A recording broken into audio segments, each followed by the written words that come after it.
Hey everyone, it's Aesah, and welcome to my video on 6 costs. Sorry for the lack of content recently, I just got back from the TFT Open in Macau about 2 hours ago, so ready to get back on making content again. So there's 3 6 costs in the game, Mel, Viktor, and Warwick. Warwick is the only one who has a trait he has Experiment. If you're not already playing it, I find it not that valuable to fit in. He gets a stun, but you could just itemize this guy with bruiser items. After killing 5 enemies, he becomes really strong. Basically, blood frenzies for the rest of combat, where normally it's only 4 seconds with 100 mana, so he's actually not blood frenzied that often before then. If you do have an extra +1 slot, you could play a Warwick with no items because his Blood Hunter passive will devour enemies anywhere on the entire map. It does give him mana as well, so I guess that does give him some uptime for his ultimate. But basically, yeah, if you have a +1, you don't have anything better to play, you can play Warwick with no items. But he's not going to be that valuable. If you do have bruiser items like BT, Titan, Sterex, you can definitely play this guy with no traits, and he's going to be pretty strong. Um, you want him to tank some damage because he has a lot of built-in Omnivamp as well as healing from Blood Hunter, but not so much that he dies. So just kind of play around with that, find the balance there. I think as long as like you're not cornering him, so let's just say you have like a tank here and a tank on the other side. So maybe you have something like this. So basically, your opponent's range carry in the corner will not be immediately targeting him. Same on the other side. They'll usually have their carry in the corner, but he'll be in the front lines to take some damage in this setup. But not first targeted is usually ideal. If you somehow have a really strong Warwick due to items or whatever, like you have a Radiant, uh, one of these items, or just whatever augments, you can definitely try tanking with him. And also, it depends on the rest of your team, I guess. Like in this setup, you have some units that you actually want to tank with, but sometimes in certain comps, Warwick might actually be your best tank, whereas your other units are going to be dealing more damage. I would say Warwick is the weakest of the 3 costs, but definitely still pretty strong if you do have bruiser items. Part of the problem is if you do have bruiser items, a lot of times you're already going to have those on a bruiser unit. I'm not sure if a Warwick 1 is stronger than like an Aesah 2. I don't think it is, but I'm not super confident. So the next one, let's talk about Mel. So Mel, every third cast, she deals 1400 damage. I'm just going to use the 1-star values since you're probably not going to have a 2-star of this unit.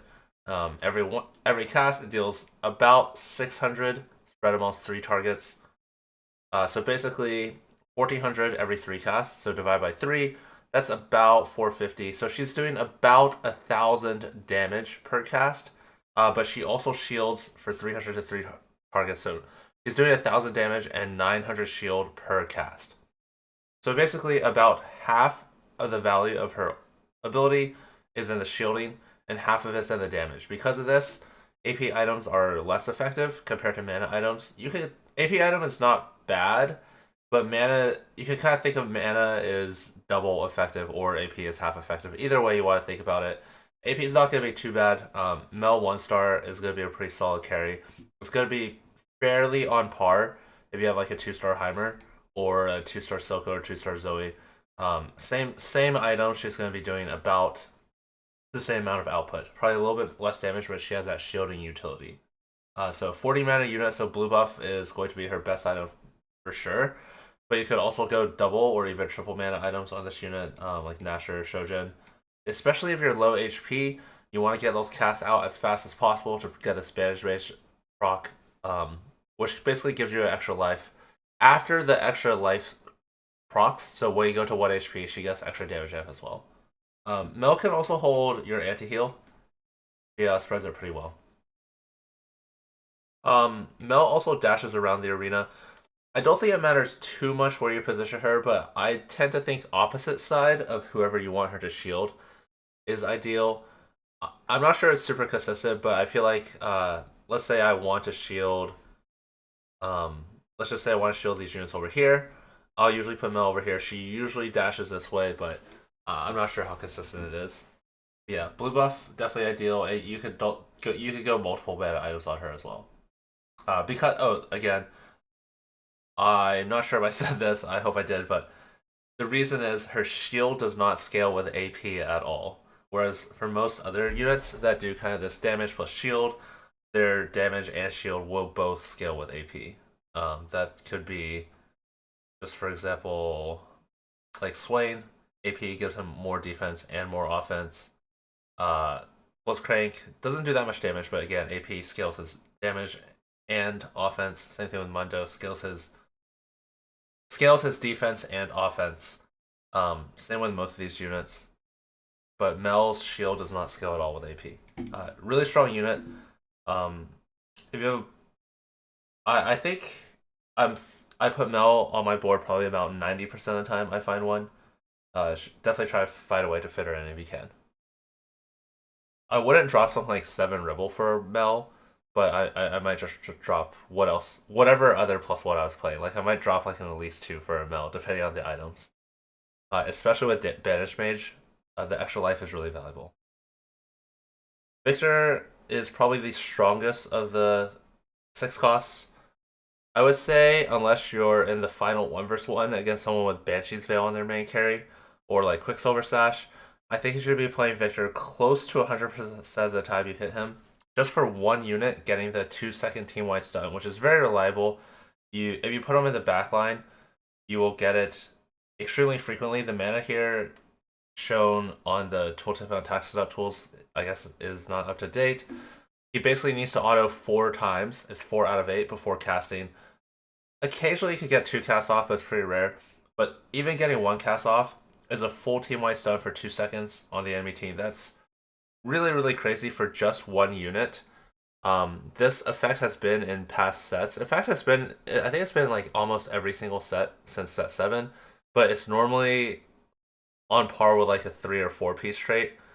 Recently we had Dragon Lord, which was a 4 piece trait for this team-wide stun effect. It's a really, really, really powerful effect just for one unit. And also, Viktor gives 30% Sunder and Shred. Most frequently, you aren't going to have both of them, and you're going to be dealing even a little bit of what are the other damage. Even if you're like a full AD comp, let's say you're playing like a Twitch comp, your Mundo is still going to do a little bit of magic damage. So like you probably have it built Spark, so that Shred is actually really valuable. And then, of course, if you don't have either one of these already for your main carry, that is it's just even more valuable. So, um, Viktor's super valuable. His attack tends to hit like 3 targets. I think if you put him kind of in the middle or like one to the side, he'll towards your main carry. You want him applying his Sunder or Shred to the same target your carry is hitting if you don't have it otherwise. If you have it in the middle, he'll usually hit about 3 targets. Because so much of Viktor's power budget is in his utility, where he has a Sunder Shred and he has a stun. So much of his power is into that rather than him dealing raw damage. So putting AP items on him only makes him do more damage. In fact, any sort of offensive stat converts into AP. So Death Cap and Death Blade are equal um, items that give you both, and also like Amp will be better. For example, like Giant Slayer is really efficient because normally when you put Giant Slayer on a unit, you're often wasting either the 25 AP or the 25 AD, but you can use both of them on Viktor. That being said, once again, so much of his power budget is in that stun, which does not scale with items at all. So damage items are not amazing on him, but they're not bad. He still does an okay amount of damage. His passive is basically his auto attack. He has a really slow attack speed. I think it's 0.55. But since he's hitting like 3 targets, maybe like two and a half on average every single attack, you kind of have to multiply his damage by 3 on his basic attack. So you definitely can go like some items like these. Deathblade again is equal to Death Cap. It feels a little bit weird, but they're the same on this guy. Um, it's not amazing, but if you don't have anyone else to hold these items, you can definitely hold them on Viktor. I would not hold these items on Viktor over like a 2-star, 4 cost backliner. Viktor's gonna be a really good holder for Morello or Red Buff. He's gonna hit the entire enemy team. Uh, Fairly early in the fight, I find that Viktor, if he's not stunned, casts around like 22 seconds ish when the clock hits 22 seconds. So about like 8 seconds of the fight. But yeah, I would play this guy about 100% of the time I hit him. This girl about 90% of the time, and Warwick probably like 20 to 30% of the time I find this guy. But he's very good if you do have the extra items for him. That's gonna wrap it up for this video on 6 costs. Let me know if you have any questions. Thanks for watching.